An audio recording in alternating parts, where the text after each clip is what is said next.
आज हम पढ़ेंगे हमारी पुस्तक वसंत का दूसरा चैप्टर लाख की चूड़ियाँ, जिसमें आज मशीनी युग में बदलते हुए व्यापार के बारे में बताया गया है। पहले लोग पुश्तैनी यानी अपने जो पिता काम करते थे वही काम करते थे, लेकिन अब मशीनी युग होने के कारण सबके काम या व्यापार में परिवर्तन आ गया है। चलो अब हम पढ़ते हैं हमारे चैप्टर लाख की चूड़ियाँ। अब हम पढ़ रहे हैं लाख की चूड़ियाँ। सारे गांव में बदलू मुझे सबसे अच्छा आदमी लगता था, क्योंकि वे मुझे सुंदर सुंदर लाख की गोलियां बनाकर देता था। मुझे अपने मामा के गांव जाने का सबसे बड़ा चाव यही था कि जब मैं वहां से लौटता था तो मेरे पास ढेर सारी गोलियां होती, रंग बिरंगी गोलियां जो किसी भी बच्चे का मन मोह ले। वैसे तो मेरे मामा के गांव का होने के कारण मुझे बदलू को बदलू मामा कहना चाहिए था, परंतु मैं उसे बदलू मामा ना कहकर बदलू काका कहता था, जैसा कि गांव के सभी लोग उसे कहा करते थे। बदलू का मकान कुछ ऊंचे पर बना था। मकान के सामने बड़ा सा सहन था, जिसमें एक पुराना नीम का वृक्ष था। उसी के नीचे बैठकर बदलू अपना काम किया करता था। बगल में भट्टी देखती रहती, जिसमें वह लाख पिघलाया करता। सामने एक लकड़ी की चौखट पड़ी रहती, जिस पर लाख के मुलायम होने पर वह उसे सलाख के समान पतला करके चूड़ी के आकार देता था। पास में 4-6 विभिन्न आकार की बेलनुमा मुंगरियाँ रखी रहती थी, जो आगे कुछ पतली और पीछे से मोटी होती। लाख की चूड़ी का आकार देखकर वह उसे मुंगरियों पर चढ़ाकर गोल और चिकना बनाता, और तब एक एक कर पूरे हाथ की चूड़ियाँ बना चुकने के पश्चात वह उन पर रंग करता। बदलू ये कार्य सदा ही एक मछिया पर बैठकर किया करता था, जो बहुत पुरानी थी। बगल में ही उसका हुक्का रहता था, जिसे वह बीच बीच में पीता रहता। गांव में मेरा दोपहर का समय अधिकतर बदलू के पास बीतता। वह मुझे लल्ला कहा करता और मेरे पहुंचते ही मेरे लिए तुरंत एक मछिया मंगा देता। घंटों बैठे बैठे उसे इस प्रकार चूड़ियाँ बनाते देखता रहता। लगभग रोज ही वह 4-6 जोड़ी चूड़ियाँ बनाता। पूरा जोड़ा बना लेने पर वह उसे बेलन पर चढ़ा देकर कुछ क्षण चुपचाप देखता रहता, मानो वह बेलन न होकर किसी नववधू की कलाई हो। बदलू मनीहार था, यानी चूड़ियाँ बनाने वाला। चूड़ियाँ बनाना उसका पैतृक पेशा था, और वास्तव में वह बहुत ही सुंदर चूड़ियाँ बनाता था। उसकी बनाई हुई चूड़ियों की खपत भी बहुत थी। उस गांव में तो सभी स्त्रियां उसकी बनाई हुई चूड़ियाँ पहनती थी। आसपास के गांवों के लोग भी उससे चूड़ियाँ ले जाते थे, परंतु वह कभी भी चूड़ियों को पैसों से बेचता न था। उसका अभी तक वस्तु विनिमय का तरीका, और लोग अनाज के बदले उसे चूड़ियाँ ले जाते थे। बदलू स्वभाव से बहुत सीधा था। मैंने कभी भी उसे किसी से झगड़ते नहीं देखा।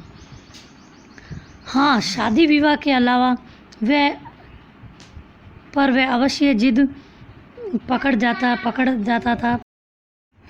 जीवन भर चाहे कोई उसे मुफ्त चूड़ियाँ ले जाए, परंतु विवाह के अवसर पर वह सारी कसर निकाल लेता था। आखिर सुहाग का महत्व ही और होता है। मुझे याद है, मेरे मामा के यहाँ किसी लड़की के विवाह पर जरा सी किसी बात पर बिगड़ गया था, और फिर उसको मनाने में लोहे लग गए थे।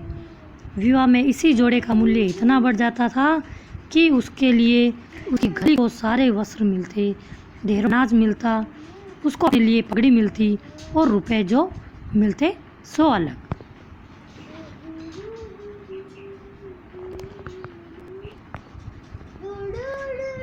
यदि संसार में बदलू को किसी बात पर चिढ़ थी तो वह थी कांच की चूड़ियाँ। स्त्री के हाथों में उसे कांच की चूड़ियाँ दिख जाती तो वह अंदर ही अंदर कूद उठता, और कभी कभी तो 2-4 बातें भी सुना। मुझसे तो वह घंटों बातें किया करता। कभी मेरी पढ़ाई के बारे में पूछता, कभी मेरे घर के बारे में, और कभी यूँ ही शहर के जीवन के बारे में। मैं उससे कहता कि शहर में सब कांच की चूड़ियाँ पहनते, तो वह उत्तरा, शहर की बात और है लल्ला, वहाँ तो सभी कुछ होता है।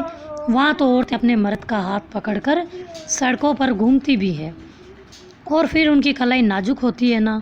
लाख चूड़ियाँ पहनने तो मोच न आ जाए। कभी कभी बदलू मेरी अच्छी खासी खातिर भी करता। जिन दिनों उसकी गाय के दूध होता वह सदा मेरे लिए मलाई बचा कर रखता।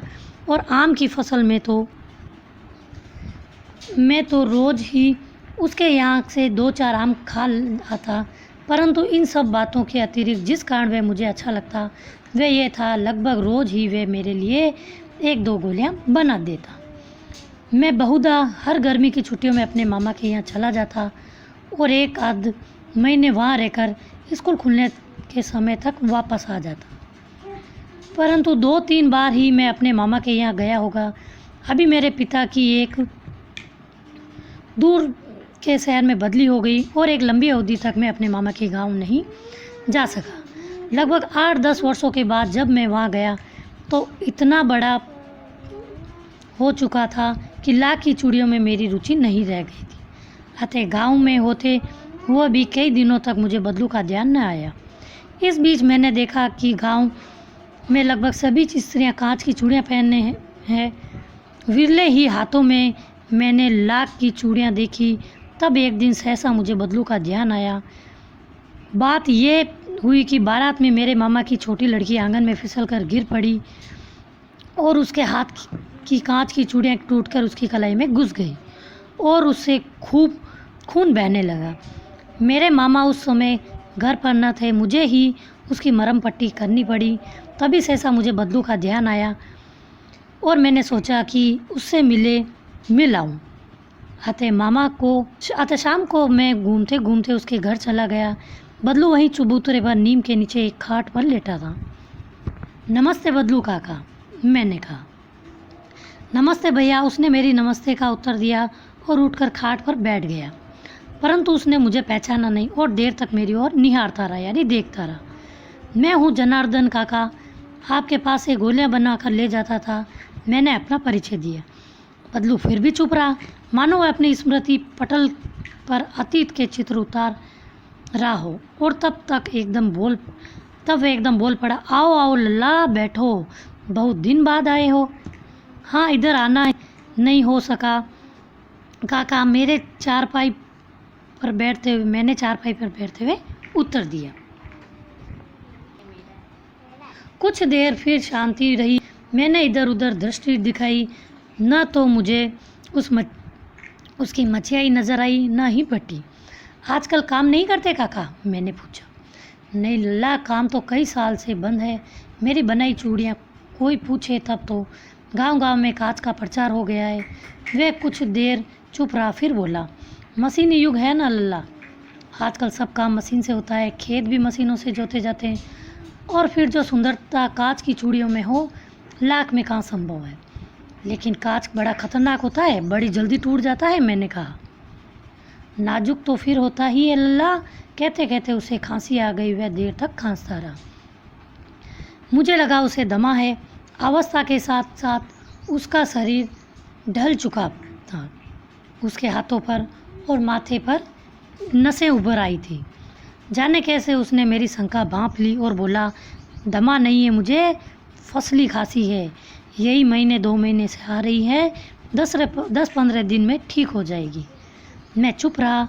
मुझे लगा उसके अंदर कोई बहुत बड़ी व्यथा छिपी है। मैं देर तक सोचता रहा कि इस मशीनी युग ने कितने हाथ काट दिए। कुछ देर फिर शांति रही, जो मुझे अच्छी नहीं लगी। आम की फसल अब कैसी है काका? कुछ देर पश्चात मैंने बात का विषय बदलते हुए पूछा। अच्छी है लल्ला, बहुत अच्छी है, उसने लहकर उत्तर दिया। अंदर अपनी बेटी को आवाज़ दी, अरे रज्जो, लल्ला के लिए आम तो ले आओ। फिर मेरी ओर मुखातिब होकर बोला, माफ़ करना लल्ला, तुम्हें आम खिलाना भूल गया था। नहीं नहीं काका, आम तो इस साल बहुत खाए। वाह वाह, बिना आम खिलाए कैसे जाने दूंगा तुम्हें। मैं चुप हो गया। मुझे वह दिन याद आए जब वह मेरे लिए मलाई बचा कर रखता था।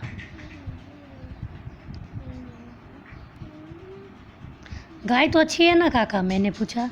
गाय कहाँ है लल्ला, 2 साल हुए बेच दी, कहाँ से खिलाता। इतने में रज्जो उसकी बेटी अंदर से एक डलिया में ढेर से आम ले आई। ये तो बहुत है काका, इतने कहाँ खा पाऊँगा, मैंने कहा। वाह वाह, वह हंस पड़ा। शहरी ठहरे ना, मैं तुम्हारी उम्र का था तो चौगुने आम एक वक्त में खा जाता था। आप लोगों की बात हो रहे, मैंने उत्तर दिया। अच्छा बेटी, लल्ला को 4-5 आम छांट कर दो, सिंदूरी वाले देना। लल्ला कैसे हैं? इसी साल ये पेड़ तैयार हुआ है। रज्जो ने 4-5 आम अंजुल में लेकर मेरी ओर बढ़ा दिया।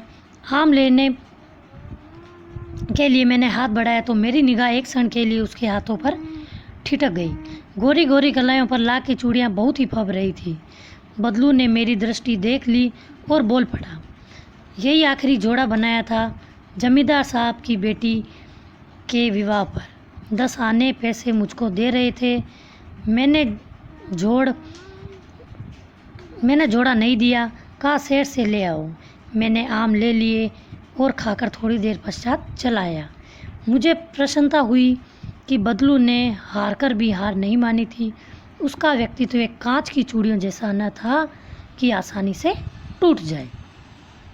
अब हम करेंगे इसके अभ्यास प्रश्नोत्तर, जिसमें पहला प्रश्न है हमारा, बचपन में लेखक अपने मामा के गांव चाव से क्यों जाता था और बदलू को बदलू मामा न कहकर बदलू काका क्यों कहता था?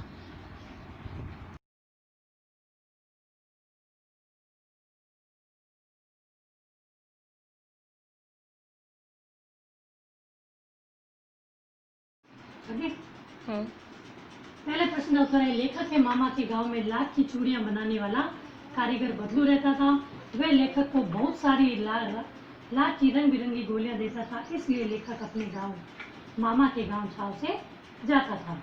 गांव के सभी लोग बदलू को बदलू काका कहकर बुलाते थे, इस कारण लेखक भी बदलू मामा न कहकर बदलू काका कहता था। दूसरा प्रश्न है हमारा, वस्तु विनिमय क्या है? विनिमय की प्रचलित पद्धति क्या है? तो वस्तु विनिमय में एक वस्तु को दूसरी वस्तु देकर लिया जाता। चूड़ियां बेचा करता था, परंतु जैसे जैसे कांच की चूड़ियों का प्रचलन बढ़ता गया, उसका व्यवसाय मंद पड़ने लगा। अपने व्यवसाय की ये दुर्दशा बदलू को मन ही मन परेशान करती थी। यह व्यथा लेखक से छिपी ना रही है। मशीनी युग से बदलू के जीवन में क्या बदलाव आया? मशीनी युग से बदलू का व्यवसाय बंद हो गया। काम न करने से उसका शरीर भी ढल गया। इसके हाथों माथे पर नसें उभर आई। अब वह बीमार रहने लगा।